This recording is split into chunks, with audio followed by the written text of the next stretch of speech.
on this Cavalier program. I do want to pivot, Goodman. So one of the biggest storylines coming into this weekend, Jeff, was that Alabama was bringing a guy back from the G League, basically, right? Charles Bediako coming into the program. And you told me when he committed that once they get healthy, and yes, there's the context that they were missing Amari Allen, they were missing Aiden Holloway tonight. But this is still an Alabama program that added a guy that went for 13 points, 3 boards, 2 steals, and 2 blocks in Charles Bediako, and lost at home to Tennessee, who we've all kind of written off as a real like SEC contender.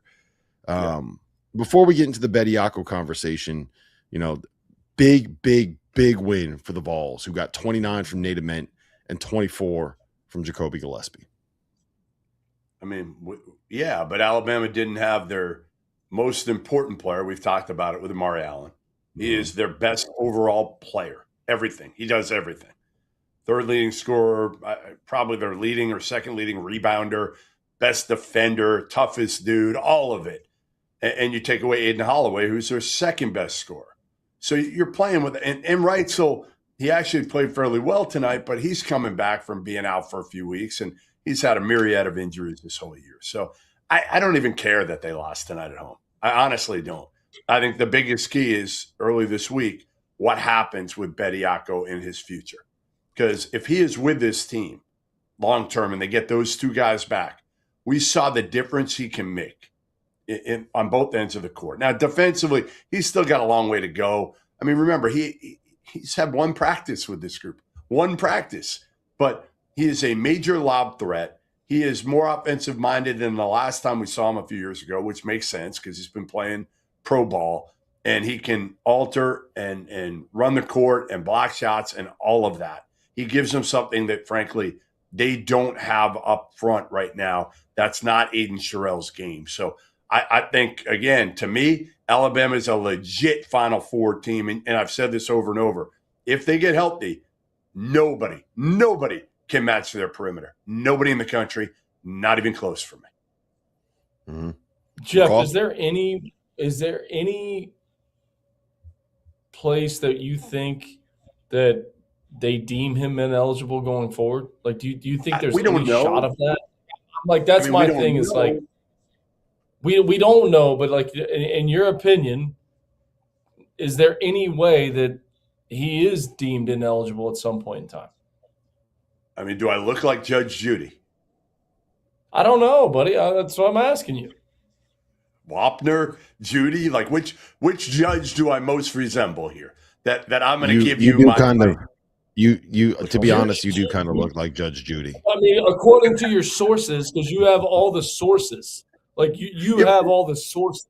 I don't have legal sources, and for all my sources. I don't have those. All I'll say is Connor Hickman got a temporary restraining order down here in Charleston, right? 2 months ago. He's still playing right now at Charleston. So that's the extent of my legal opinion within this realm is Hickman's still playing right now for Charleston. So I would say the odds are probably fairly good that he's still playing, but I don't know. I mean, the NCAA is certainly going to challenge this one and go hard at challenging it. I just don't know if they're going to win because their track record is like, I feel like they're like 0-200 when it comes to winning anything in court. Mm-hmm. Yeah, my gut says, McCall, that they wouldn't give that temporary restraining order if you weren't eventually going to rule on their side. So that's kind of where I'm at with it. And I think, Goodman, I didn't really know what to expect with him. And we talked about it yesterday on a preview pod. But the way that he moves is just different, right? Like I thought that this might be a James Najee situation where he comes in and it's the athlete and you can think about it and like, oh yeah, it's great. You got this lob threat, but like, can he actually catch the ball? Well, Bediako comes in the very first play that he touches the ball. It's a lob to him. And he had another one where it's like he went up with one hand. He knows the system. Yeah. The one that made me, McCall, the one that made me stand up was there was a It was supposed to be a dribble handoff, and he faked the dribble handoff and took one dribble from the 3-point line and dunked for an and one. And that's what, like, I was sitting here. I was like, I just saw the lobs. I was like, I'm going to argue against Goodman no matter what he says. I'm going to push back. I'm going to say, Goodman, you're dumb. You have no idea what you're talking about. And then he faked the dribble handoff and took one dribble and dunked on someone's head and got an and one. I was like, hey, you know what? I think I just lost his argument. Right. Don't you think if Bediako plays 25 minutes a game, which I don't know if he will, but let's say he does play 25 minutes a game, don't you think he can average 10 and 7? Yes. Yeah. Right. Yeah. And that's a game changer for an Alabama team that has like 6 guards. There's 6 guard again. Right. Yeah. Right. Well, 25 minutes. Yeah, he did, but they're missing 2 guys. They're missing 2. Yeah, no, he's probably not still. Like, yeah. The thing about the SEC this year, right? We've had this conversation, it feels like 17 different times, and it's probably because there is no best team in the SEC. But Florida lost at home today. Alabama lost at home today.